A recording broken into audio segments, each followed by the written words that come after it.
গুৱাহাটী ইউনিভাৰ্চিটিৰ আণ্ডাৰত FIUGP second semester পঢ়ি থকা ছাত্ৰ ছাত্ৰীসকলৰ কাৰণে মোষ্ট ইম্পৰ্টেণ্ট এটা নোটিছ আহিছে যে তোমালোকৰ BSc ছাবজেক্ট ছেকেণ্ড ছেমিষ্টাৰ কোনবিলাক হ'ব আৰু তোমালোকৰ চিলেবাছ কেনেদৰে হয় তো সম্পূৰ্ণখিনি আজিৰ এই ভিডিঅ'ৰ যোগেদি তোমালোকে পাই যাবা যে তোমালোকৰ BSc ছাবজেক্ট কোনবিলাক পঢ়িব লাগে ছেকেণ্ড ছেমিষ্টাৰত এইবাৰ তো তোমালোকৰ নোটিছটো যেতিয়া দিয়া আছে যে ভেলু এডেড কোৰ্চ চমুকৈ BSc যিটো ইয়াত কোৱা হৈছে যে the BSc course will come from 4 subject groups: understanding India, 2 number to the environmental science, 3 number digital and technical solutions, and 4 health and wellness, ego education, sports and fitness. Altogether they will have a credit allocation of 6. তোমালোকে এই দ্বিতীয় number প্যাৰাগ্ৰাফটো পঢ়ি চাবা তো তোমালোকৰ এইখিনি বুজাই দি আছো এটো কি কোৱা হৈছে তো তোমালোকৰ যেহেতু গ্ৰেজুৱেচনত গুৱাহাটী ইউনিভাৰ্চিটিৰ আণ্ডাৰত যে তোমালোকৰ BSc যেটো আছে BSc হৰমুঠ তোমালোকৰ 3টা সেমিস্টাৰ পঢ়িব লাগে টোটাল 6 ক্ৰেডিট তো তোমালোকৰ যে প্ৰতিটো সেমিস্টাৰকৈ 2টা ক্ৰেডিট কৈ পঢ়িব লাগে যে তোমালোকৰ ফাৰ্স্ট সেমিস্টাৰ 2 ক্ৰেডিট আৰু সেকেন্ড সেমিস্টাৰ 2 ক্ৰেডিট আৰু তোমালোকৰ থাৰ্ড সেমিস্টাৰ 2 ক্ৰেডিট এই তোমালোকৰ BSc হৰমুঠ তোমালোকৰ 3টা সেমিস্টাৰত টোটাল 6 ক্ৰেডিট হে পঢ়িব লাগিব তো তোমালোকৰ আৰু এটা কৈ দিয়া আছে যে তোমালোকৰ যেটো BSc সাবজেক্ট বিলাক দিয়া থাকে বা সিলেবাস বিলাক দিয়া থাকে কিৰ ওপৰত থাকে যেনে প্ৰথমটো দিয়া আছে আন্ডাৰষ্টেণ্ডিং India environmental science digital and technical solution and health wellness ego education sports and fitness তো এই চাৰিখনৰ ওপৰত যে BSc যিবিলাক সিলেবাস থাকে বা কিতাপখন যিবিলাক ওলাই তো এই চাৰিখনৰ ওপৰতহে থাকে তো তোমালোকৰ সেকেন্ড সেমিষ্টাৰত কোনবিলাক হ'ব সেইখিনি তোমালোকক দিম আৰু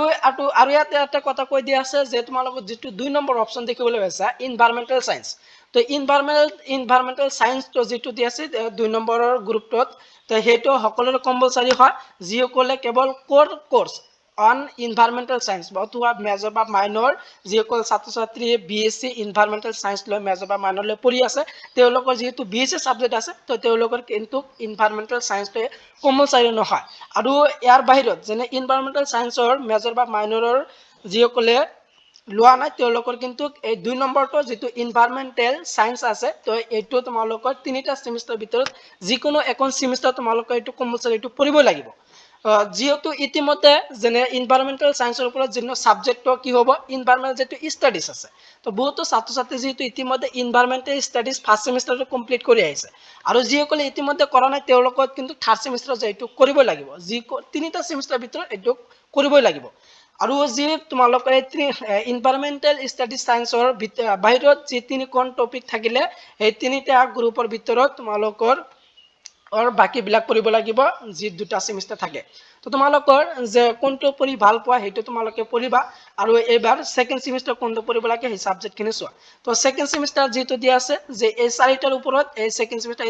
10খন পেপাৰ দিয়া আছে যেনে সৃজনীমূলক সাহিত্য to introduction to culture and Bodo culture trade and commerce in India distance management culture তাৰপিছত এনভায়ৰনমেন্টাল এসেসমেন্ট এন্ড এডুকেশন তাৰপিছত দিয়া আছে যে gymnasium and physical health ego and wellbeing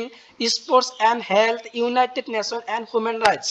তো এই চাৰিখনৰ ওপৰতহে তোমালোকৰ সেকেন্ড সেমিষ্টাৰ 10খন বুক আছে এই 10খনৰ ভিতৰতহে সেকেন্ড সেমিষ্টাৰ যিকোনো এখন তোমালোকৰ পঢ়িব লাগিব এই 10খনৰ ভিতৰত তোমালোকে যেটো পঢ়ি ভাল পোৱা হেতু তোমালোকৰ সেকেন্ড সেমিষ্টাৰত ল'ব পাৰা তোমালোকে এটো পঢ়িব লাগে তো এই সেকেন্ড সেমিষ্টাৰ এই 10খনৰ ভিতৰতহে তোমালোকৰ ল'ব লাগিব আৰু যেহেতু বহুতে কলেছে এই 10খন পেপাৰ থাকিবও নোৱাৰে তো তোমালোকৰ 10খন যদি নাথাকে ইয়াৰ পৰা যিকোনো 8খন বা 5খন থাকিব সেই 5খন বা 8খনৰ ভিতৰত তোমালোকৰ চয়েস কৰিবলৈ দিব যে তোমালোকে সেকেন্ড সেমিষ্টাৰত কোনটো ল'বা তোমালোকে এটো লোৱা এনেদৰে কলেজত তোমালোকে নোটিছটো দিব সেই হিচাপ মতে তোমালোকৰ ল'ব লাগিব যে তোমালোকৰ কোনটো পঢ়ি ভাল পোৱা 10খনৰ ভিতৰত যিকোনো এখন তোমালোকৰ সেকেন্ড সেমিষ্টাৰ পঢ়িব লাগিব আৰু এইবিলাক সাবজেক্টৰ এই 10খন সাবজেক্টৰ সিলেবাসটো চোৱা যেটো তোমালোকৰ সেকেন্ড সেমিষ্টাৰ এই 10খন পেপাৰ হে আছে এই 10খনৰ ভিতৰত যিকোনো এখনহে তোমালোকে পঢ়িব লাগিব যিসকল ছাত্ৰ ছাত্ৰী যেনে ভাবি আছে যে সৃজনীমূলক সাহিত্য 2 এটো ল'ব বা সেকেন্ড সেমিষ্টাৰ বা এটো পঢ়িব তো তেওঁলোকৰ যেটো এটো আছে তেওঁলোকৰ সিলেবাসটো এইবিলাক হ'ব যেনে দুটা ইউনিট পঢ়িব লাগে তো দুটা ইউনিট তাৰ পিছত যিসকল ছাত্ৰ ছাত্ৰী সেকেন্ড সেমিষ্টাৰ BSc এটো পঢ়িব যে introduction to culture and Bodo culture এটো লৈ পঢ়ি আছে তেওঁলোকৰ এটো এই সাবজেক্টৰ সিলেবাস এইবিলাক হ'ব তো যেটো কেইটা চাৰিটা দি আছে ইউনিট দিয়া আছে তো 4টা ইউনিট পঢ়িব লাগিব যিসকল ছাত্ৰ সেকেন্ড এটো লৈ সাবজেক্টটো পঢ়িব BSc সাবজেক্ট তাৰ পিছত আছে যে 3 number trade and commerce in India যিসকল ছাত্ৰ ছাত্ৰী এইটো লৈছে BSc সাবজেক্ট ভাবি আছে যে এইটো লৈ পঢ়িম সেকেন্ড সেমিষ্টাৰত তেওঁলোকৰ তিনিটা ইউনিট পঢ়িব লাগিব তাৰ পিছত আছে যে ডিসটেন্স মেনেজমেন্টৰ তিনিটা পঢ়িব লাগে সিলেবাস খিনি তোমালোকে চাই লবা যেটো সিলেবাসটো মই দি আছো তাৰ পিছত 5 নম্বৰতে আছে কালচাৰ এণ্ড ইন্ডোজিনিয়াস সাইকোলজি তাৰ পিছত দি আছে 6 নম্বৰটো আছে এনভায়ৰনমেন্টাল অ্যাসেসমেন্ট এণ্ড এডুকেশন তো বহুতো কলেজে এইটো বেছিভাগ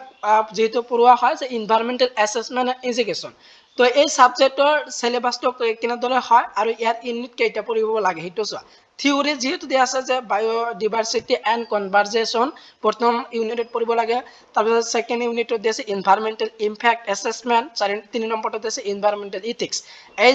এই তিনিটা ইউনিট হে যিসকল ছাত্ৰ ছাত্ৰী second semester BSc environmental assessment and education লৈ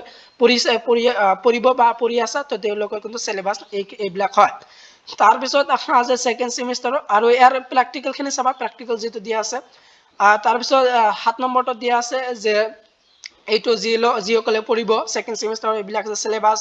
তাৰ পিছত তোমালোকৰ সকলোবিলাক যেটো 10খন পেপাৰে তোমালোকৰ সিলেবাসটো দিয়া আছে যদি এই পিডিএফটো তোমালোকৰ লাগে তেনেহলে ডেসক্ৰিপশনটো দি দিম যে তোমালোকৰ সিলেবাস সেকেন্ড সেমিষ্টাৰ BSc সাবজেক্টৰ সিলেবাস কোনবিলাক হয় তোমালোকৰ সিলেবাসটো ইয়াৰ পৰা ডাউনলোড কৰি ল'ব পাৰা তো তোমালোকৰ ডেসক্ৰিপশনত মই লিংকটো দি দিম তো তাৰ পিছত আহা যে যিসকলে স্পোৰ্টস এণ্ড হেলথ লৈ পঢ়িব BSc সাবজেক্ট সেকেন্ড সেমিষ্টাৰত এইবিলাক আছে সিলেবাস তাৰ পিছত হেকৰটো কি দিয়া আছে হেকৰ সাবজেক্টটো তোমালোকৰ হয় যে যিসকল ছাত্ৰ ছাত্ৰী second semester BSc United Nation and health rights লৈ পঢ়িব তেওঁলোকৰ থাকিব দুটা ইউনিট যে United Nation introduction human rights introduction এই দুটা পঢ়িব লাগিব যিসকল ছাত্ৰ ছাত্ৰী second semester BSc nation and human rights পঢ়িব তো তোমালোকৰ যে সেকেন্ড সেমিষ্টাৰৰ এইবিলাক আছিল যে তোমালোকৰ ইম্পৰ্টেন্ট নোটিছটো যেটো গুৱাহাটী ইউনিভাৰ্সিটিৰ ফালৰ পৰা দি আছে আৰু এই 10খনৰ ভিতৰত যিকোনো এখনহে তোমালোকৰ পঢ়িব লাগে সেকেন্ড সেমিষ্টাৰত তো তোমালোকে কোনটো পঢ়ি আছা তো তোমালোকে সেকেন্ড সেমিষ্টাৰ BSc সাবজেক্ট কোনটো পঢ়িব লাগে তো কমেন্ট বক্সত জনাবা যে মই এইটো পঢ়ি আছি বা আমাৰ কলেজত এইটো পঢ়া হৈছে তো তোমালোকে 10খনৰ ভিতৰত যিকোনো এখন তোমালোকৰ পঢ়িব লাগে তো যদি তোমালোকৰ কিবা খুদিবলগীয়া থাকে তলত কমেন্ট কৰিবা ভিডিওটো ভাল লাগিলে লাইক কৰিবা আৰু লগৰ বন্ধুসকলৰ সৈতে শেয়াৰ কৰিবলৈ নাপাহৰিবা ধন্যবাদ